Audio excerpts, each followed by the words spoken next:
The human terrain system was meant to be for good intentions. However, many other anthropologists saw it as unethical. It can be seen as weaponizing culture to manipulate the people around the region.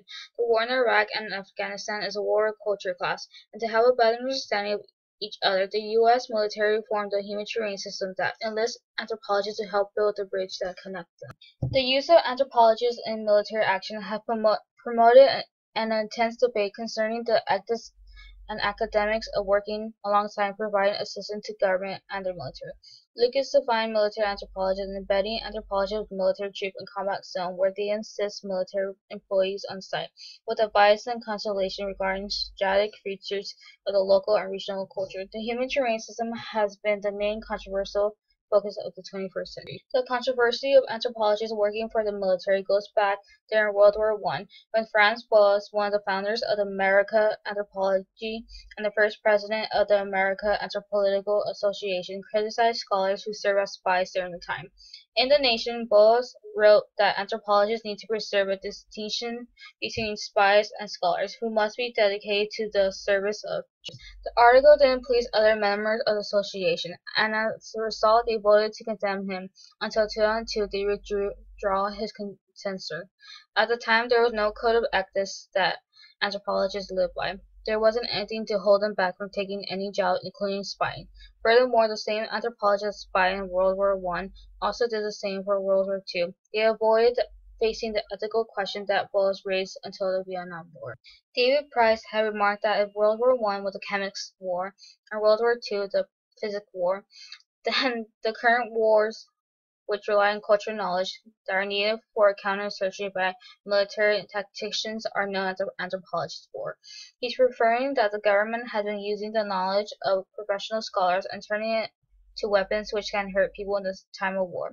Now the time has come that the military has taken an interest to anthropologists.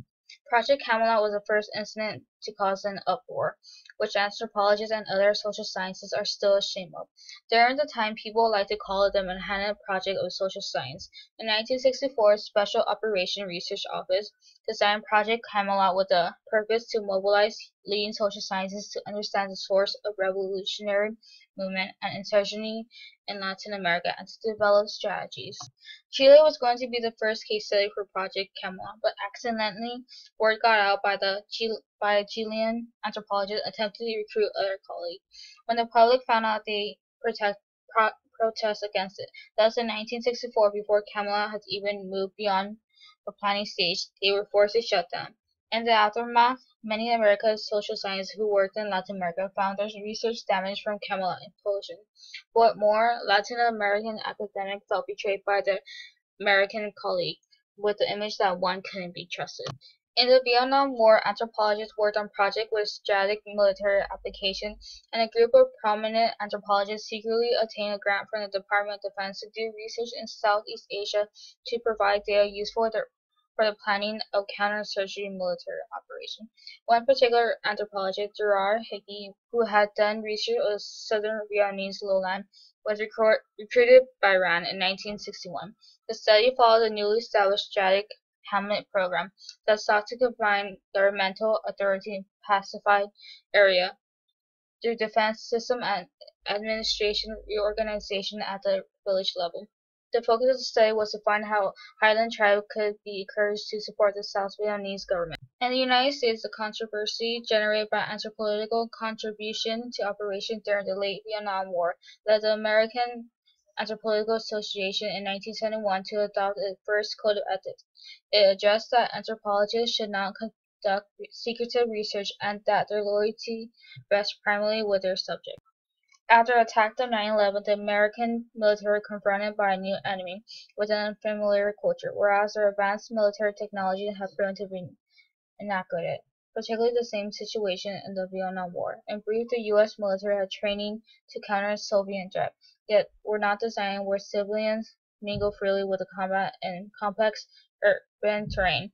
In 2006, the U.S. military thus commissioned the Human Terrain System to provide soldiers and their leaders vital cultural knowledge.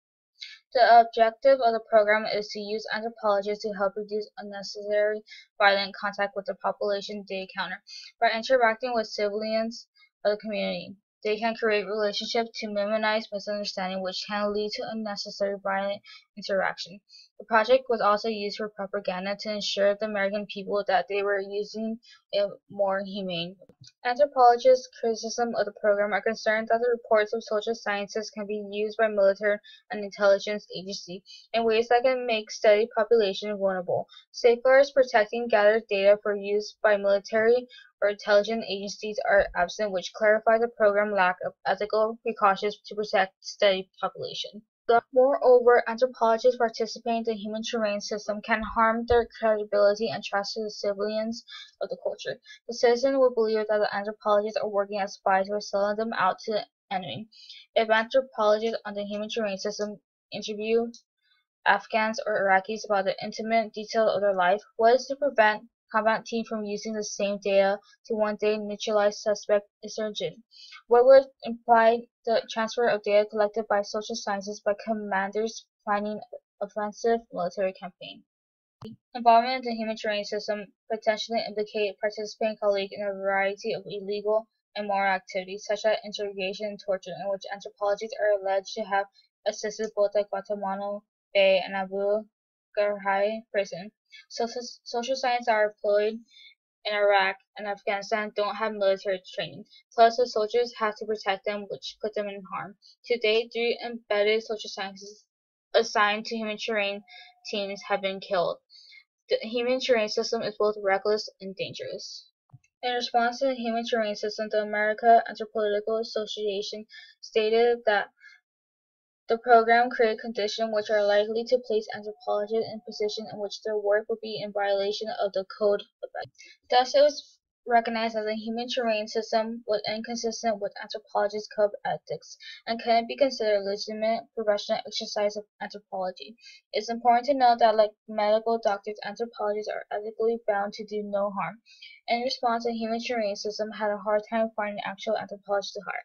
Therefore, they could settle for anyone with an advanced social science degree in disciplines such as history, religion studies, and political science.